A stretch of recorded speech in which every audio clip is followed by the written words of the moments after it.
not a good place for a stroll. Get them weapons ready!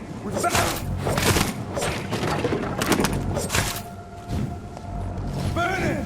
That's what you do. You don't like that, do ya?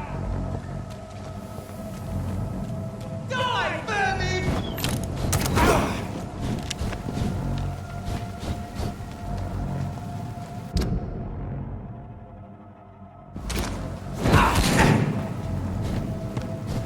It's mine! I'll take it. Die, vermin! Look over there! It's up to us! Look at it! Vicious bugger, ain't it? Crawl back to the hell that spawned you!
Over there!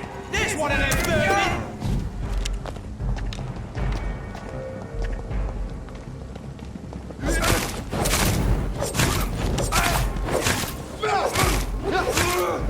Filthy piece of shit!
Are you all right, Miss Shun? My name is Xiao Shun. This is the proper way to address someone in my country. I do apologize, Xiao Shun. Are you all right? Yes, I am. This is the only place where I can find some kind of serenity. Some way to remember my dear Matthew. Have you recent news of Nurse Crane and her dispensary? This part of town is very fragile. I hope the trust so many people put in her will not be betrayed.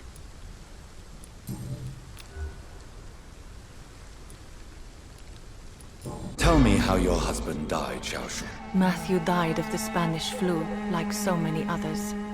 It's a mundane cause of death these days, but for me it meant the end of the world. At this time, there is so little medical science can do to defeat this terrible epidemic. I'm truly sorry. The worst thing is not his death, even if it tears me apart. The worst is not to have seen it coming, to have lost him so quickly, even before realizing it. Did he hide his condition from you? Matthew was a smiling type, a happy sort. Everything that I am not. Did he laugh at his death to come, or did he not realize what was going to happen? I'll never know. The Spanish flu may be the worst disease mankind has ever faced. Why are you blaming yourself? You don't understand. I didn't know he was so sick. I didn't realize the gravity of his situation until it was too late. As harsh as this sounds, we are all equally vulnerable to this awful disease. It can take the strongest man in just a couple of days. I never said goodbye to Matthew. We never realized how bad it was. We laughed about it even. He always made me laugh. Now I don't have enough tears to shed. Are you on your own? Do you have any friends or family who you could be with? I have family and friends, but I need to be here alone. One day maybe I'll go back to them, but not now. I need silence, and I need sadness.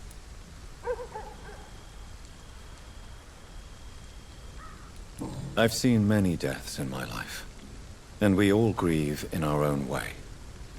Some stay silent, or need to shout. Others need company, and some just can't stand it. Thank you for your sincere words, Dr. Reid.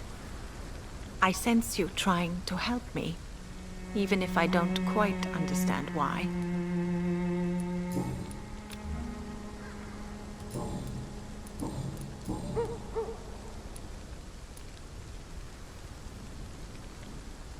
You realize you can't stay here forever, don't you? Eventually, you'll have to leave the cemetery. Why? Why should I go? Since this is the only place I can find peace of mind.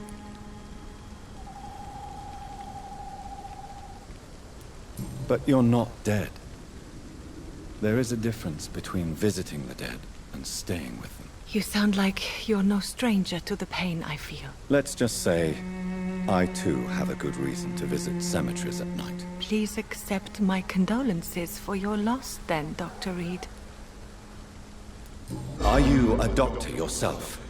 Is this why you feel so guilty for not saving your sick husband? No, I am not.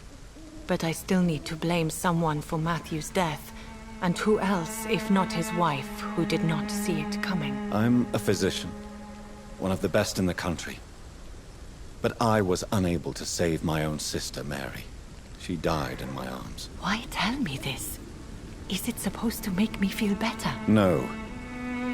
But I felt I should share it with you, since she is buried here too. May I ask what caused the death of your sister? You could say she was also killed by a terrible disease.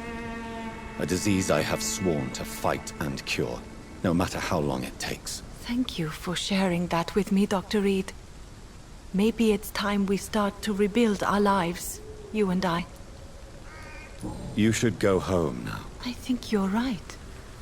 Cemeteries are for the dead, for they need silence too. Thank you for your honesty and your wisdom, Dr. Reid. Thank you for your company, Xiaoshun. Take care on the way home. Maybe I'll see you again in Whitechapel. Goodbye for now.